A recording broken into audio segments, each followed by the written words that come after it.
Finally, वो दिन आ for which you all have waited for 1 year.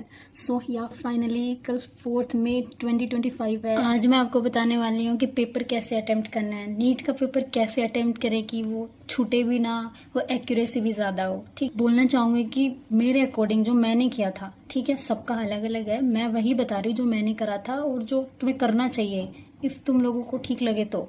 ठीक है, तो तुम लोगों को सबसे पहले बायो का पेपर अटेम्प्ट करना चाहिए, क्योंकि बायो का पेपर 360 मार्क्स का होता है, तो वो उनमें अपन रिस्क नहीं ले सकते। अगर लास्ट में करेंगे पेपर छूट जाएगा तो वो प्रॉब्लम हो जाएगी। ठीक है, तो सबसे पहले बायो का पेपर करना है। बायो का पेपर करा, अब आता है ओएमआर कैसे फिलअप करनी है। ठीक है, तो ओएमआर या तो तुम जूलॉजी पहले ही भर लो या फिर बॉटनी भर लो एक साथ करके, पर ये थोड़ा रिस्की है। तो क्या करना है, पहले 10 क्वेश्चंस करे, देन 10 क्वेश्चंस की ओएमआर फिर साथ साथ में तुमने कंप्लीट कर दी। देन उसके बाद में 10 क्वेश्चंस करे, फिर उनकी बबलिंग कर दी। ठीक है, या फिर ऐसे कर सकते हो, पेज वाइज जा सकते हो, सबसे बेस्ट मेथड है। तुमने जैसे एक साइड का पेज है उसके सारे क्वेश्चंस कर लिए, फिर उन क्वेश्चंस को बबलिंग कर दो, उसके बाद में नेक्स्ट पेज का, फिर नेक्स्ट पेज की बबलिंग। ऐसे करते करते तुम्हें कॉन्फिडेंस भी आएगा कि अभी तक मैंने जो करा है वो मेरा कंप्लीट है। इस तरह से फिर तुम ओएमआर से छूटेगी भी नहीं और कॉन्फिडेंस भी आएगा।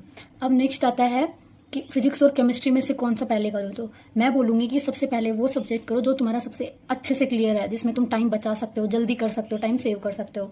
ठीक है, तो तुम्हें सबसे पहले, अगर तुम्हारी केमिस्ट्री बहुत स्ट्रॉन्ग है, केमिस्ट्री में तुम कम टाइम में कर सकते हो तो केमिस्ट्री करो, अगर फिजिक्स कर सकते हो तो फिजिक्स करो।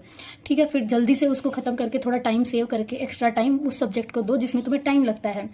तो मैंने केमिस्ट्री करा था सेकंड नंबर पे, तो केमिस्ट्री में सेम वही 10 क्वेश्चन करो, भरो, या फिर पेज वाइज चले जाओ, फिर ओएमआर में फिलअप कर दो। ऐसे ओएमआर का कोई टेंशन नहीं रहेगा और ओएमआर सीट में रॉन्ग बबलिंग होने के भी चांसेस कम रहेंगे, क्योंकि अगर अपन एंड में करते हैं तो जल्दी जल्दी में अपने बबलिंग ऊपर नीचे हो जाती है, या फिर पेज चिपक के और फिर चले जाते हैं तो अपन नेक्स्ट वाला भर देते हैं, उसमें सीक्वेंस वाइज चल रहे होते हैं। तो प्लीज़ जब भी ओएमआर भरो तो प्लीज़ मेक श्योर कि तुम 151 क्वेश्चन नंबर की बबलिंग कर रहे हो, तो please move read that 151 and उसमें क्या है, ए है, बी है, सी है, या 1 2 3 4 जो भी दिया है वो है, तो वो बोलो कि 151 में क्या है, ए, देन बबलिंग, 152 में बी, देन बबलिंग, 153 में सी, देन बबलिंग सी को। ठीक है, इस तरह से करोगे तो बिल्कुल नेगेटिव चांस होंगे कि तुम्हारे हो जाए गलत, नहीं होगा ऐसे। ठीक है, इस वे में तुम जान सकते हो। ये सारी बातों का ध्यान रखना है while filling the OMR sheet.